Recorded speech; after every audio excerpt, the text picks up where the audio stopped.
New year, same problems for the Seattle Kraken.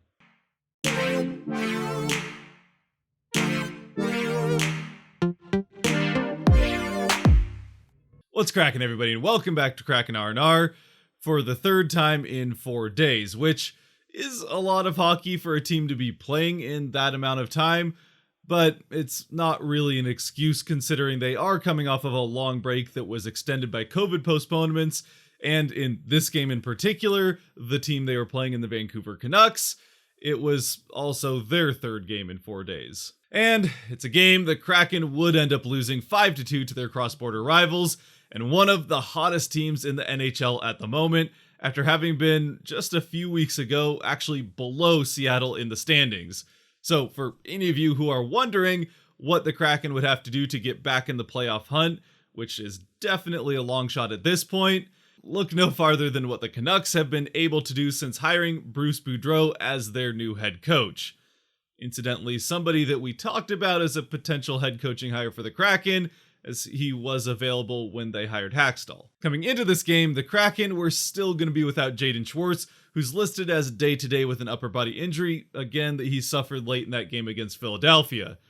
At least they are now going to get a long break for him to hopefully get rested and back before they end up playing Ottawa on Thursday, but it's still not good news to have one of your leading scorers out with injury. They do at least get a little bit of good news, though, in the fact that both Vince Dunn and Ryan Donato skated before the game, signaling that they're out of COVID protocol. Only Donato ends up playing in this game, but I would think that we can expect to see Vince Dunn back for that game against Ottawa as well. And for Donato's part, in this game in particular, I'd have to say he looked like one of the guys with the most energy out there on the ice, which,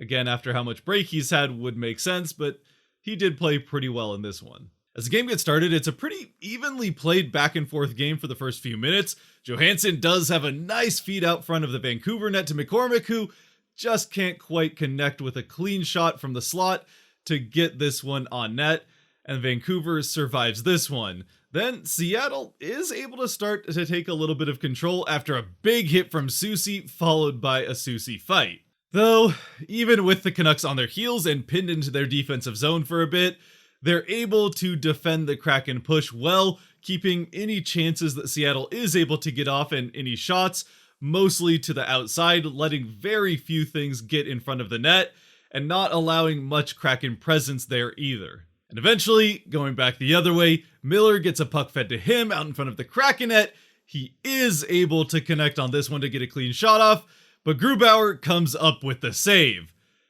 However, shortly after that, a bad defensive zone turnover as Borgen sends a pass right to a Canuck player. It's Podkolzin, and he fires it into the back of the net, and the Canucks do get the early 1-0 lead. Grubauer does get caught with his glove, definitely a little bit too low on this one, as he gets over his glove and into the net, but ultimately, this one is on the bad turnover by Borgen, again sending it right to Podkolzin. And a few minutes later, it's Vancouver to the power play on a ticky-tack slashing call against McCann. The Kraken are able to kill off the majority of it, but eventually the Canucks are able to get two guys in front of the Kraken net, while Seattle has only Alexiak there, and it proves to be a little bit too much for him to defend all by himself, as it's one of those two guys in Höglander who ends up picking up a rebound and getting it over the outstretched leg of a sprawling Grubauer and into the back of the net to make it 2-0 Canucks. And the Vancouver onslaught isn't over just yet as they continue to get pressure in the offensive zone, chances and shots off on goal, and it's all up to Grubauer to prevent this game from becoming 3-0 at the break. The break does also end up coming after the Kraken get a power play to close out the period, but that really doesn't ever amount to much of anything, and we do get to that intermission with the Kraken down 2-0. The Kraken are able to use the remaining seconds of their power play from the first period to get a good push off in the offensive zone to start out the second. But the Canucks do turn that back around the other way, and just a few minutes in, there's an awkward collision between Gio and Grubauer in front of the Kraken net. Fortunately, both of them seem to be okay, even if they're a little slow to get up. It doesn't end up taking long for us to get back to that evenly played back and forth game that we saw for the majority of the first period here in the first half of the second, with Grubauer having to make some pretty nice saves at one end of the ice, while at the other end, Demko is having to make saves, but outside of one good look that Donskoy gets, which is obviously saved because it's Donskoy, pretty much all of the Kraken chances are coming from the outside with nobody in front of the net to screen or try to tip the puck past Demko, making his job pretty easy here, which is pretty much exactly what we were seeing in the first period as well, with the Kraken just failing to get much of a net front presence. Finally, about halfway into the second period, the Kraken do start getting guys to the net, and although it takes a couple of tries, it does end up paying off, as they win a faceoff in the offensive zone, which gets out to Järnkrok, and from the outside, he fires a shot off at the net,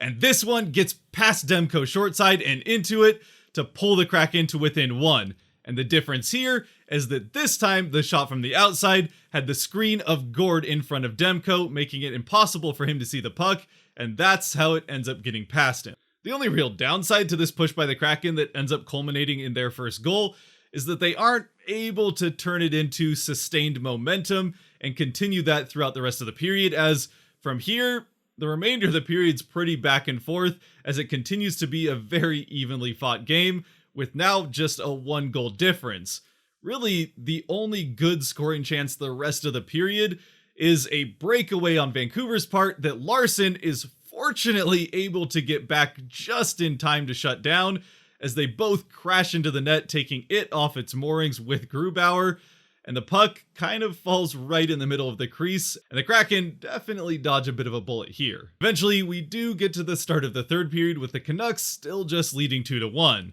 Unfortunately, they end up getting an early power play at the beginning of the third that, while the Kraken are able to kill it off, right after the power play ends, Borgen has the puck taken away from him behind the Kraken net on a good forecheck by the Canucks. The puck ends up right out in front to a wide open Mott who's in the slot, and he does get this one past Grubauer to regain the 2-goal lead for Vancouver. It's now 3-1.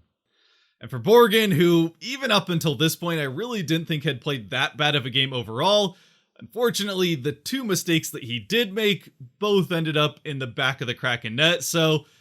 yeah, that's definitely a tough look for a guy that's trying to find a way to stay in the lineup. Seattle does try to push back shortly after and get a quick response with a couple of good chances and shots from Donskoy, but it's Donskoy and he's still not allowed to score. You might think that the new year would change that, but obviously not, as both of these are also saved. Though, once again at about the halfway point of a period, the Kraken are able to, once again, pull to within one, and this time it's Will Borgen with the shot, firing it off from the blue line up in the corner. It gets through a couple of screens, including Donato in front of the goal, who's being pushed around by an irritated Vancouver defenseman that's ignoring the play otherwise entirely. It goes through Donato's legs, past Demko, and into the net to make it 3-2. Canucks still in the lead, but for Borgen, again, he gets one back, and it's actually his first goal in his NHL career. So that is at least an exciting moment for him, even if he did have a couple of rough ones at the other end of the ice to this point in the game. It is, though, a meaningful late third period goal, so while we are excited for Borgen and his first NHL goal, we're gonna hold off on celebrating too much just yet, especially based on what's happened in these last couple of games.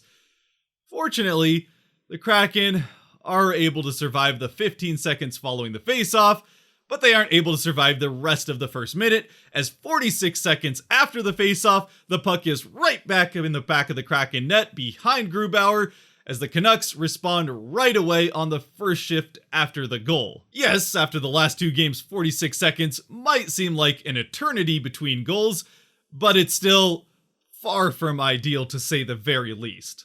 You know what? I'm not even going to bother getting mad about this one. At this point, yeah, I don't know. The Kraken do nearly respond quickly going back the other way, but they just can't get the puck to take that one last bounce that it needs to get past Demko. And then late in the period, they do end up getting a power play to try to once again pull to within one and make a game of this late. But once again, even in spite of a good shot from Eberle early on in the power play, that one goes off the crossbar and stays out. And then they do get another push late in the power play, really showing the urgency that they need. But again, the puck just will not take a bounce for them to get past Demko and into the net, where it has to be said, when you're a goaltender on a run like Demko's on right now, sometimes this is just the puck luck that comes along with it, as he is playing incredibly well in net, and the puck is also helping him out a little bit. And Seattle does eventually try to go empty net with about 3 minutes left in the game to get one last gasp, but again, it's Vancouver who finds the back of the empty net to make this the 5-2 game that it finishes off as. As far as any takeaways from this game go, again, outside of the obvious in that they have to figure out how to stop these quick response goals from happening, especially in the third period and late in the third period,